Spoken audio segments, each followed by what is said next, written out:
من إعلان للعبة جديدة وحتى صورة بروفايل جديدة لماب انترتينمنت وأكتر من كده بكتير، وكل ده هنعرفه في فيديو النهاردة.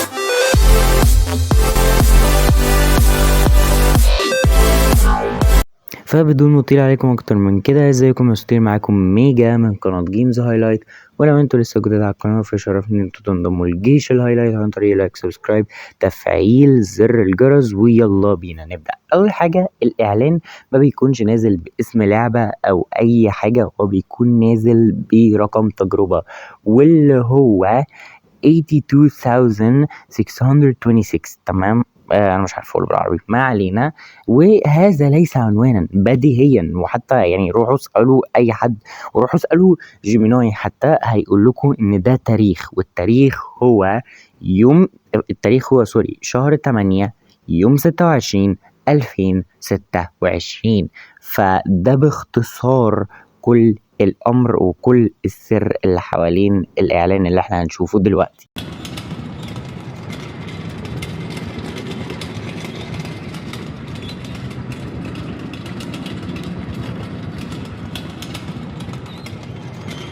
طيب انا ما عملتش رياكت لان الاعلان ما فيهوش اي حاجة يتعمل عليها رياكت زي ما انتوا شفتوا، ولكن لو لاحظتوا ففي واقعية اوفر، وده شيء جيد جيد جيد، وهذا شيء يعاد بالايجاب على اللعبة. فده معناه ان احنا هنشوف حاجة احسن بمراحل عدة من بروجكت بلاي تايم. ولكن نسأل سؤال مهم: ما هو التاريخ؟ او ايه التاريخ ده بيلعب دور ايه؟ هقول لكم ان التاريخ ده احتمال من الثلاث احتمالات: يا اعلان يا اعلان يا اعلان. وهو ملوش احتمال تالت، ما هو اكيد مش هيرزعوا لنا اللعبه ولا هيرزعوا لنا الجيم بلاي تريلر على طول. تمام، ده رقم واحد. رقم اتنين، المثير للاهتمام اكتر هو اللقطات اللي احنا هنشوفها من داخل اللعبه، واللي هنتكلم عنها لقطه لقطه. طيب أول مكان معانا هو مكان عامل زي هيكون جزء من البلاي كير، وده اللي بيرجح إن اللعبة ممكن تكون في أماكن من شابترات قديمة. في طبعا حبل مش هنذكر وظيفته لأن وظيفته نوتي كخة. تمام، ولكن أنا شايف إن في تحسن في الجرافيكس، ممكن أحسن بسنة من شابتر 5، وده مكان عشوائي صراحة.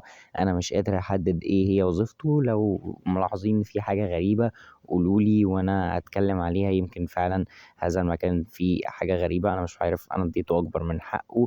ولكن هذا المكان مليء بالغموض ومليء بالاسرار، وحاجة شبه ابواب السجن اللي كانت موجودة في شابتر 4. ولكن ليس هذا كل شيء، لانه لو فتحنا الاضاءة هنشوف عدة أرقام غريبة مع ظلال لبعض مخلوقات الكريدرز.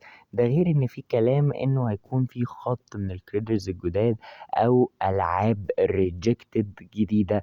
الارقام دي قد تكون رسالة مشفرة، قد تكون مجرد اكواد تم تسريبها بالخطأ، ولكن زي ما قلت لكم في كائنات شبه الكريدرز. انا عن نفسي شايف ان هما كلهم شبه بوبي بيرهوج.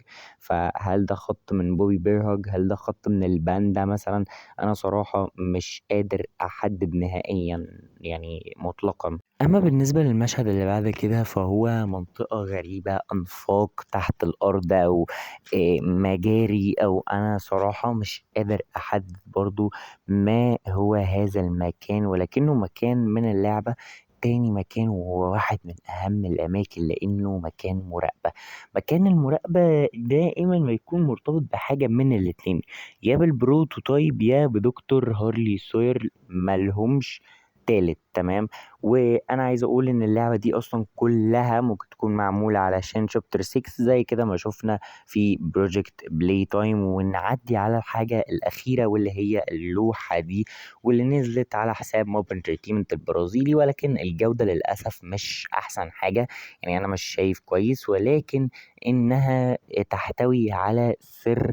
بس يعني زي ما قلت لكم هي مش باينه قوي، واللي فيها يعني كانت احتفاليه باور اوف جوي، فيها كات ناب واقف على اللي واقف عليه. تمام، وعين البروتوتايب وراه وواقف بيتعبد. وهذا هو السر الموجود، واللي هو الكائن ده صراحة أنا مش متذكر اسمه، واللي ممكن يكون في ظهور ليه في شابتر 6، وقد يكون أحد الأطفال، وقد يكون طفل مثلا موظف أو حاجة محبوس جواه إنها تظل نظريات، ولكن أنا عدلتلكوا الصورة تمام بال AI علشان بس تشوفوها وتستمتعوا بيها، لأن الصورة صراحة حلوة جدا.